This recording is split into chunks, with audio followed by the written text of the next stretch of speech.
Assalamualaikum warahmatullahi wabarakatuh, Mr. Jais. Waalaikumsalam warahmatullahi wabarakatuh. Dede, Ya, apa kabarnya Mr. Jais? Alhamdulillah sehat, luar biasa nih habis PTI juga nih Ya, hari ini. Alhamdulillah ya, lancar ya acara hari ini ya. Anak-anak juga sepertinya antusias ya. Alhamdulillah sangat antusias tadi dari awal sampai akhir pun juga maksimal juga dalam mempresentasikan seperti itu. Iya. Oke, jadi hari ini saya hendak menyampaikan beberapa hal terkait dengan kegiatan Mr. Jais mengajar. Sebenarnya ini di pembelajaran yang sudah kemarin dilaksanakan ya Mr. Jais ya. Tapi mungkin hasilnya hari ini juga sudah nampak dari anak-anak ya, dari kegiatan tadi melakukan SLC. Nah, Mr. Jais, saya sudah melihat kegiatan Mr. Jais mengajar. Adapun temuan-temuan dari saya ketika saya melihat Mr. Jais mengajar adalah ketika itu kan Mr. Jais ini ya, tujuan pembelajarannya waktu itu adalah mengenai simulasi bencana alam ya Mr. Jais. Iya, benar. Ya. Nah, itu ya. Betul. Nah, sebelum saya menyampaikan temuan dari saya, ada hal yang Mr. Jais temukan juga dari pembelajaran yang sudah berlangsung? Sebenarnya sih kalau untuk temuan dari pembelajaran itu apa ya? Akan ada kendala kah mungkin? Kalau kendala sih memang selalu ada ya dalam pembelajaran itu ya. Cuma dengan kita mengembangkan beberapa tahapan-tahapan seperti kognitifnya, psikomotor, afektif itu kita benar-benar kita maksimalkan. Kalau bersih dari kendala-kendala kecil tadi bisa terakomodir lah, bisa berjalan lah sesuai dengan harapan kita seperti itu. Iya betul. Alhamdulillah ya, berarti anak-anak juga terlihat antusias ya ketika Alhamdulillah. melakukan pembelajaran. Alhamdulillah. Ya.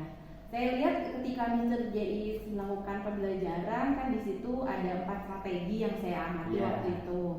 Di mana Mr. Jais mengarahkan anak-anak untuk melakukan pengamatan video ya mengenai bencana alam, kemudian tanya jawab, kemudian diskusi dan simulasi. Nah, dari semua strategi yang Mr. Jais rencanakan itu sudah berjalan semuanya. Alhamdulillah saya lihat anak-anak sudah melakukan pengamatannya dengan baik. Anak sudah melakukan pengamatannya dengan baik. Kemudian tanya jawab juga sudah terlihat muncul waktu itu ya, Mister. Ya, beberapa siswa langsung memang spontan kan bertanya kan untuk kegiatan peserta itu tuh mengantisipasinya seperti apa sih? Seperti itu kan udah langsung bisa. Saya juga dari Mr. Jaya sudah terlihat di awal itu sudah mengarahkan dengan pertanyaan apa yang mereka ketahui, apa yang ingin mereka ketahui, bagaimana untuk menyelesaikan. Nah, betul, sudah terlihat. Alhamdulillah. Dari diskusi juga waktu itu saya lihat Mr. Jais sudah berperan sebagai fasilitator, hanya fasilitator, jadi tidak Mr. Jais mengarahkan. Benar, sih udah tidak sebagai teacher center, tapi lebih ke kita sebagai guru memfasilitasi. Jadi anak itu yang kita fokuskan untuk bagaimana sih membuat sebuah pembelajaran itu yang menerapkan beberapa metode yang tepat, yang pas sesuai dengan materi yang kita sampaikan. Ya, jadi seperti metode kontekstual ya, yang memang kondisi yang ada di sekitar yang bisa kita lihat itu seperti apa sih kejadiannya. Seperti waktu peristiwa kita simulasi bencana itu kan kondisi seperti sebelumnya kan sudah ada nih kejadian nih, tapi kan belum kita lakukan secara langsung aja. Jadi anak langsung bisa tahu nih apa yang dilakukan, seperti ketika terjadi goncangan langsung bagaimana yang dilakukan sikapnya seperti itu kan. Itu salah satu pembelajaran yang memang langsung bisa dilakukan, bisa dilaksanakan oleh anak karena melihat dari situasi sekitar seperti itu. Iya, betul sekali. Saya juga sangat merasa tertarik dan mendapat inspirasi dari kegiatan pembelajaran yang Mr. Jais lakukan. Karena ada beberapa kegiatan yang belum saya lakukan, kemudian saya melihat dari Mr. Jais itu menginspirasi saya. Alhamdulillah kalau seperti itu malah bisa kita saling mengisi satu sama lain dalam pembelajaran. Iya betul. Nah, di kegiatan simulasi juga saya melihat murid itu sudah aktif semua ya Mr. Jais ya. Mereka melakukan, bahkan mereka menyiapkan alat-alat ya. Jadi saya di situ melihat peran Mr. Jais memang benar-benar sebagai fasilitator dan siswa benar-benar menggali sendiri. Betul. Jadi menggali sendiri kondisinya itu seperti apa dalam pembelajaran. Jadi kita hanya sebagai mengarahkan, anak sudah bisa mengetahui. Jadi itu malah lebih ke berkesan, akan teringat terus. Iya, seperti itu. Iya, betul. Itu sesuai juga dengan ini ya, Mister, yang prinsip pendidikan dan pengajaran dari Ki Hajar Dewantara. Kalau dari saya saya apresiasi apa yang sudah Mister Jais lakukan, bisa terus dikembangkan lagi untuk pembelajaran berikutnya, bukan hanya untuk di pembelajaran IPA saja. Alhamdulillah ini pun juga ada beberapa proyek seperti memang diintegrasikan dengan pembelajaran yang lain juga. Memang kami lakukan juga setiap dalam pembelajaran bisa kita kaitkan seperti itu. Maka di sini terlihat beberapa proyek dari karya anak ini yang bisa menginspirasi lah buat teman-teman yang lain seperti itu. Iya, betul.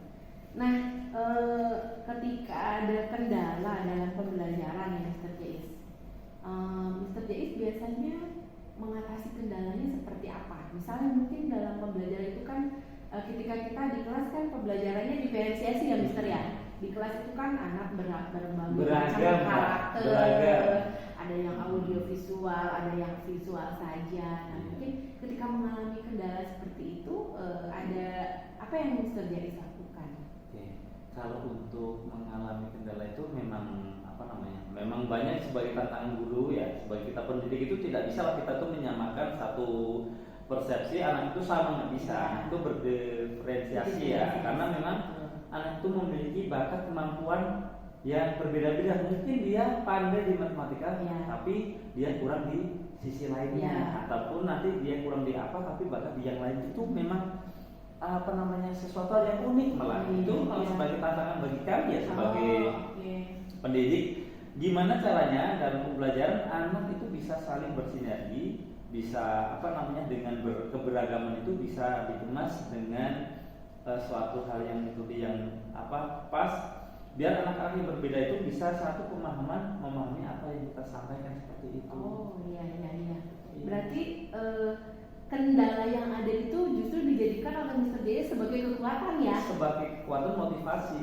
Sebagai motivasi gimana sih saya menyelesaikan kendala seperti ini. Tapi yang jelas ya Miss Dede, dalam setiap kondisi di lapangan itu tidak ada yang namanya belajar anak itu akan sesuai dengan keinginan kita, harapan itu tidak akan mungkin.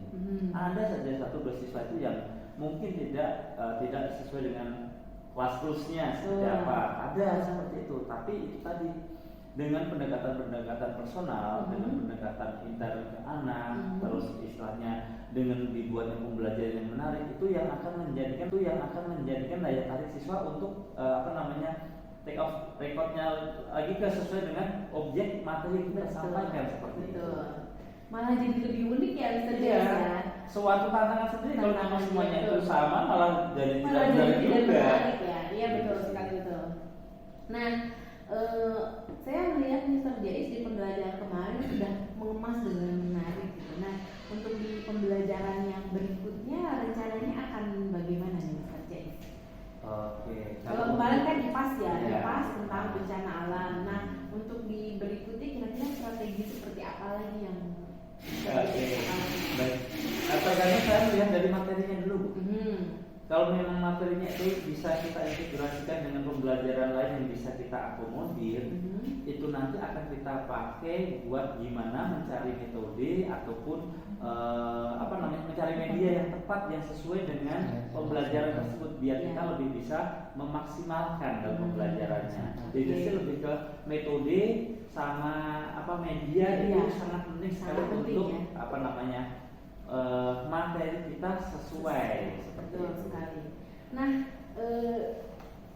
mungkin ada tidak daya dukung yang Mr. Jais butuhkan? Kira-kira Mr. Jais membutuhkan dukungan berupa apa saja untuk bisa tadi ya kan akan menyiapkan materi dan metode serta media pembelajarannya. Nah, kira-kira daya dukung dari siapa saja yang akan Mr. Jais butuhkan?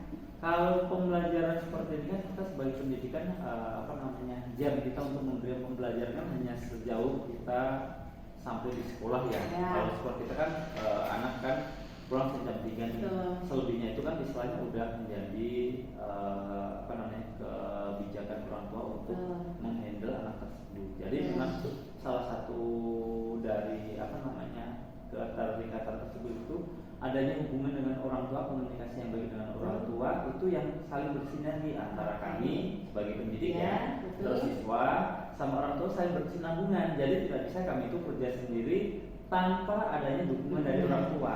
Iya betul sekali. Berarti Mr. Jais akan memanfaatkan sumber daya yang bisa dilibatkan ya, baik di dalam sekolah, dari murid sendiri juga dari orang tua ya yang mendukung. Dari orang tua, dari teman sejawat pun juga sangat membutuhkan kan. Kadang kita itu memiliki suatu kendala nih, materi kita tentang ini tuh bagusnya kita akan membuat proyek apa ya. Tapi kalau ketika kita buntu, mungkin teman ada yang bisa memberikan ide, bikin saja seperti ini, nanti coba deh. Nah nanti dari ide teman yang awalnya seperti itu memberikan gambar, kita